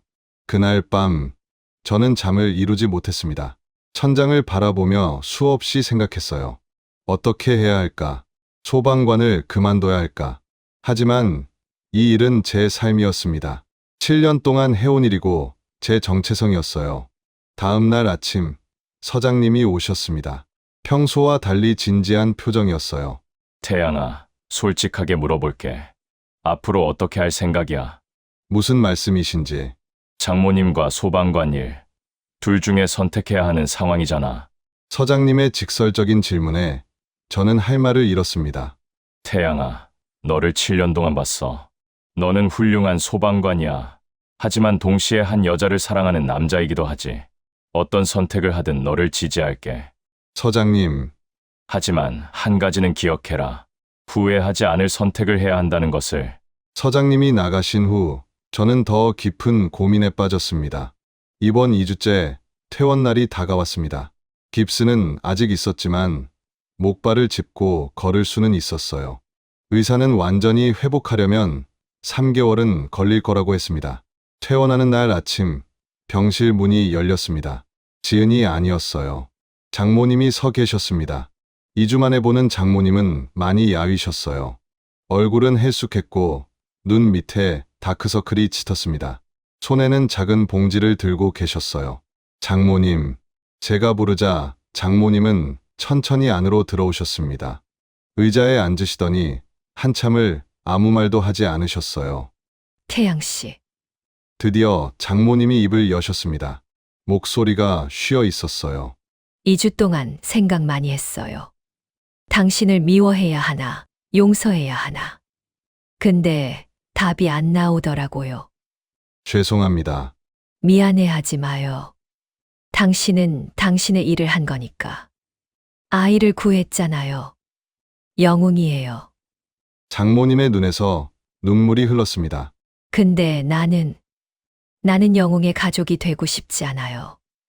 영웅의 가족은 항상 기다려야 해요. 무사히 돌아오기를, 다치지 않기를, 죽지 않기를. 나는 그렇게 살 수 없어요. 장모님, 10년 전에 남편을 잃었어요. 사고로. 5년 전에는 당신을 구하며 이 팔을 잃었어요. 장모님이 소매를 걷어 올렸습니다. 그 흉터가 다시 드러났어요. 정상적인 팔을 잃었어요. 무거운 것도 못 들고 여름에도 긴 팔을 입어야 해요. 사람들 시선도 피해야 하고. 근데 그것보다 더 힘든 건 악몽이에요. 장모님의 목소리가 떨렸습니다. 매일 밤 꿈을 꿔요. 지은이가 불에 갇혀서 도와달라고 소리쳐요. 나는 달려가지만 문이 안 열려요. 지은이가 점점 멀어져요. 그러다 깨면 온몸이 땀에 젖어 있어요. 저는 아무 말도 할 수 없었습니다. 장모님의 고통이 얼마나 깊은지 느껴졌어요.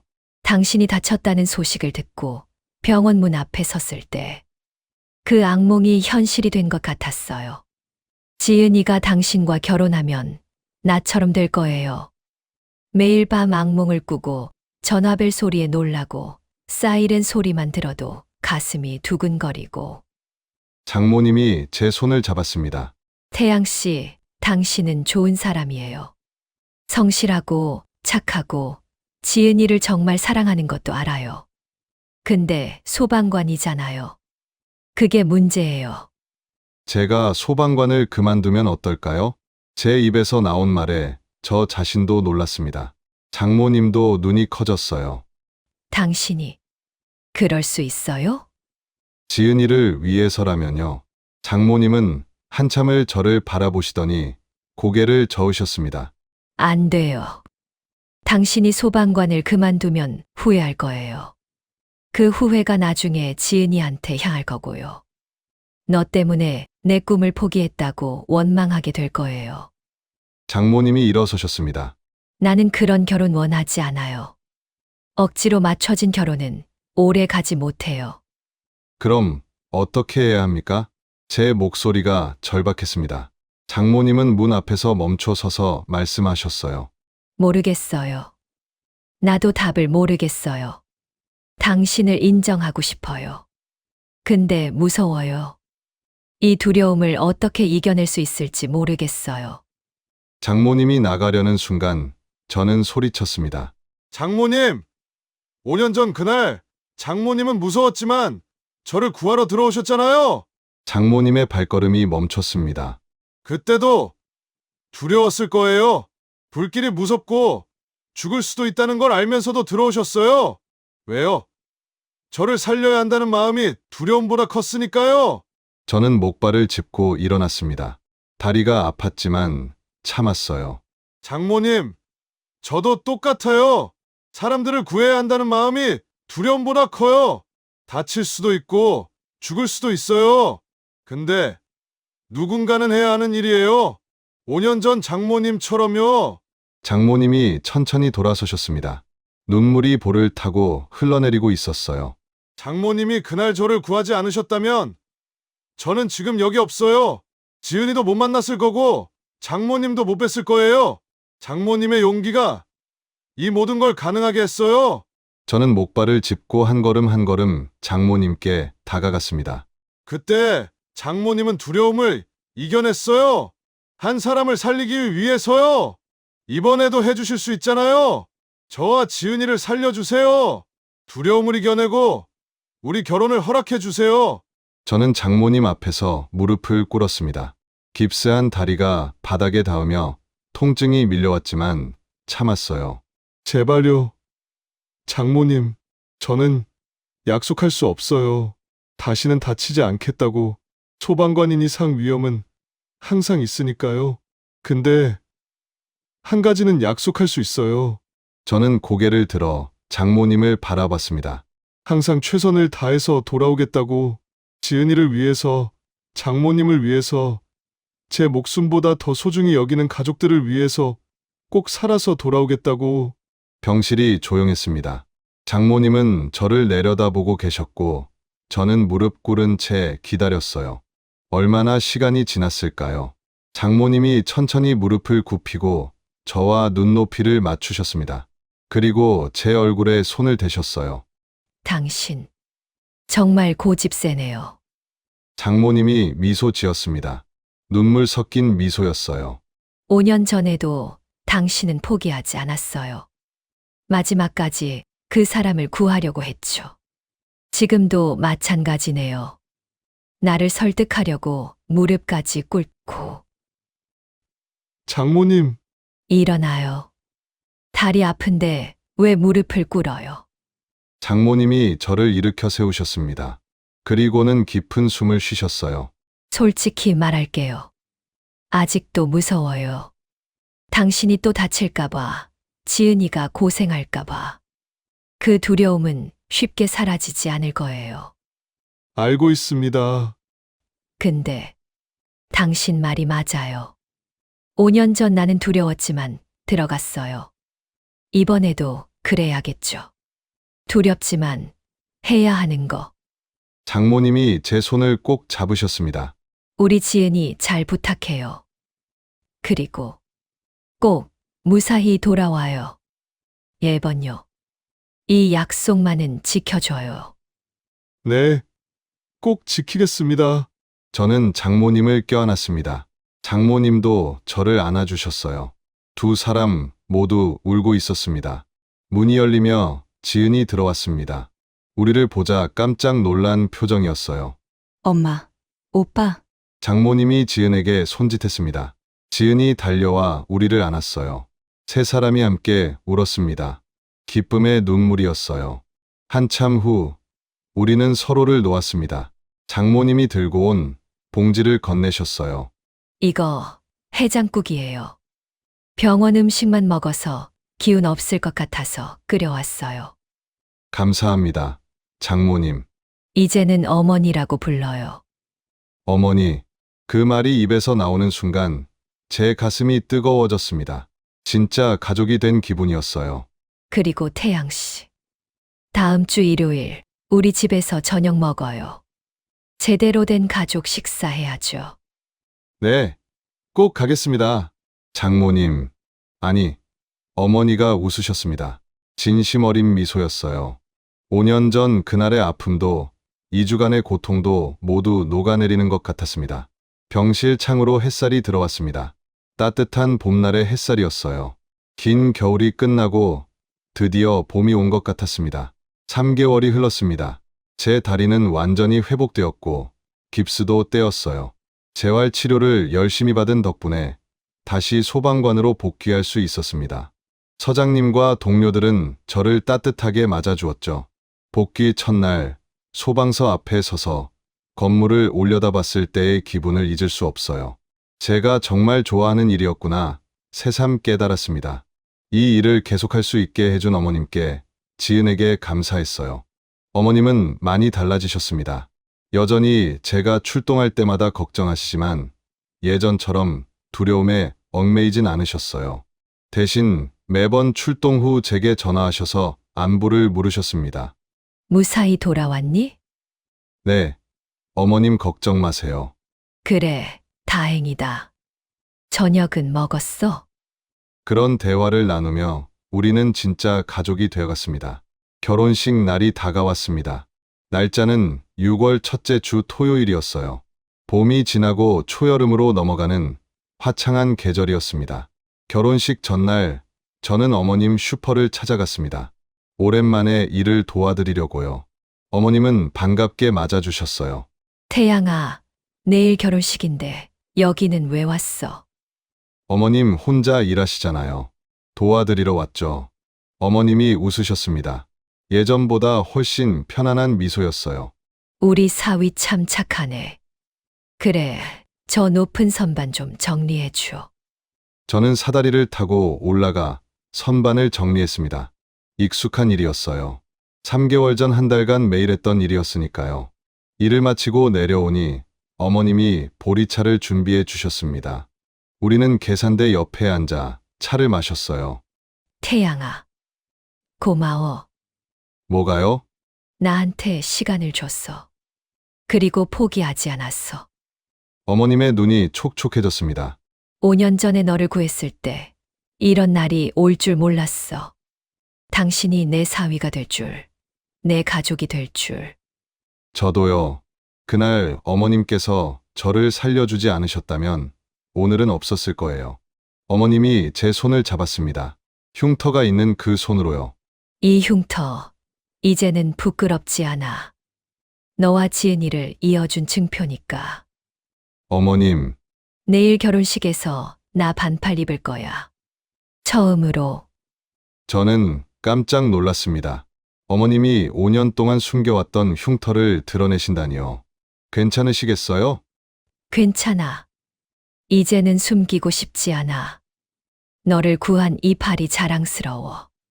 어머님의 말에 제 눈시울이 뜨거워졌습니다. 결혼식 당일 아침, 저는 일찍 일어났습니다. 거울 앞에 서서 턱시도를 입었어요. 검은 정장에 하얀 셔츠, 나비 넥타이까지. 거울 속 제 모습이 낯설면서도 설레었습니다. 식장은 시내의 작은 웨딩홀이었습니다. 크지 않았지만 따뜻한 곳이었어요.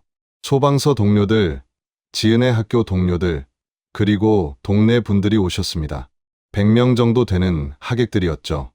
대기실에 서장님이 찾아오셨습니다. 태양아, 준비됐나? 네, 서장님. 긴장되지?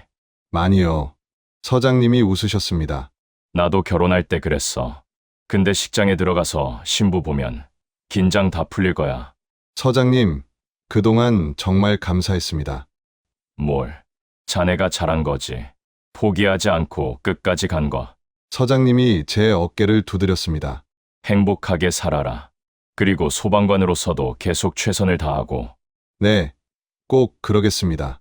식이 시작되었습니다. 웨딩 마치가 울려 퍼졌어요. 저는 단상으로 걸어 올라갔습니다. 하객들의 따뜻한 박수 소리가 들렸습니다.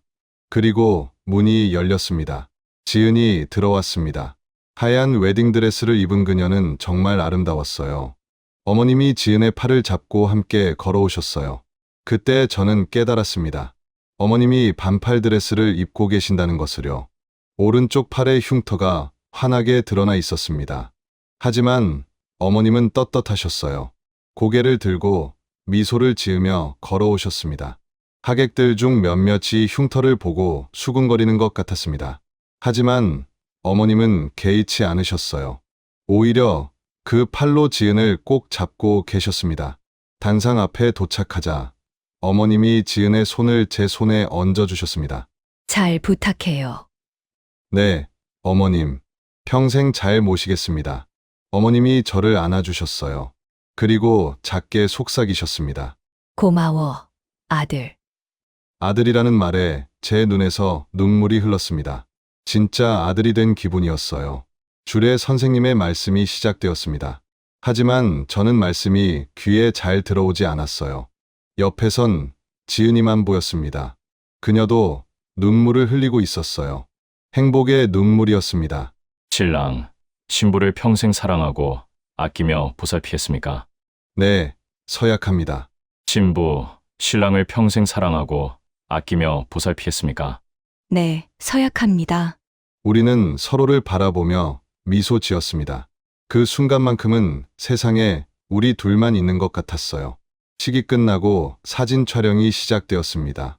가족 사진을 찍을 때 어머님이 양쪽 팔을 우리 어깨에 두르셨어요. 흉터가 있는 오른팔을 제 어깨에, 왼팔을 지은의 어깨에요. 사진사가 말했습니다.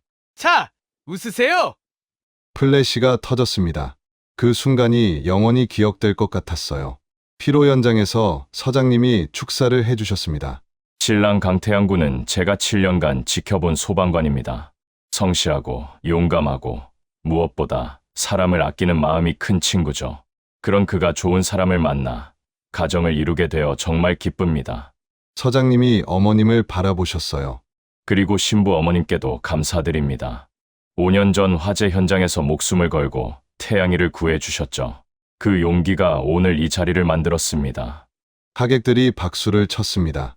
어머님은 고개를 숙여 인사하셨어요. 피로연이 끝나고 어머님이 저를 따로 부르셨습니다. 복도 한편에서 둘만의 시간을 가졌어요. 태양아, 약속 꼭 지켜줘. 항상 무사히 돌아온다는 약속. 그리고 우리 지은이 평생 잘 보살핀다는 약속. 꼭 지키겠습니다. 어머님이 제 손에 무언가를 쥐어주셨습니다. 작은 부적이었어요. 이거 절에 가서 받아왔어. 너의 안전을 빌었어. 항상 몸에 지니고 다녀. 감사합니다, 어머님. 저는 부적을 소중히 주머니에 넣었습니다. 어머님의 사랑이 느껴졌어요. 저녁이 되어 신혼여행을 떠나기 전 저는 어머님과 마지막 인사를 나눴습니다. 다녀오겠습니다, 어머님. 그래, 조심해서 다녀와. 우리 지은이 잘 챙기고. 네. 지은도 어머니를 꼭 안았습니다. 엄마, 사랑해요. 나도 사랑해. 딸, 행복해야 해. 우리는 차에 올랐습니다. 뒤를 돌아보니 어머님이 손을 흔들고 계셨어요. 반팔 드레스의 오른팔, 그 흉터가 석양빛에 빛나고 있었습니다. 더 이상 수치심의 표식이 아니었어요. 용기와 사랑의 증표였습니다. 차가 출발했습니다. 지은이 제 손을 잡았어요. 오빠, 행복해. 창밖으로 저녁 노을이 보였습니다. 붉은 노을이 하늘을 물들이고 있었어요. 아름다운 풍경이었습니다. 저는 생각했습니다. 5년 전 그날 불길 속에서 저를 구해준 그 손이 오늘 저를 이 행복으로 이끌었다고요. 운명이란 게 정말 있다면 이것이 바로 운명이 아닐까요? 3년이 흘렀습니다. 저는 여전히 소방관으로 일하고 있습니다. 지은은 초등학교 교사로 아이들을 가르치고 있고요. 우리에게는 이제 돌이 지난 아들이 하나 있습니다. 이름은 은혁이에요. 어머님은 여전히 슈퍼를 운영하고 계십니다. 이제는 손자를 보는 재미에 사신다고 하시죠. 은혁이가 할머니를 보면 까르르 웃어요. 어머님도 손자를 안고 행복해 하십니다. 어제는 어머님 댁에서 저녁을 먹었습니다. 어머님이 직접 만드신 불고기와 된장찌개였어요. 네 식구가 둘러앉아 밥을 먹는 평범한 저녁이었습니다. 은혁아, 할머니 봐. 여기.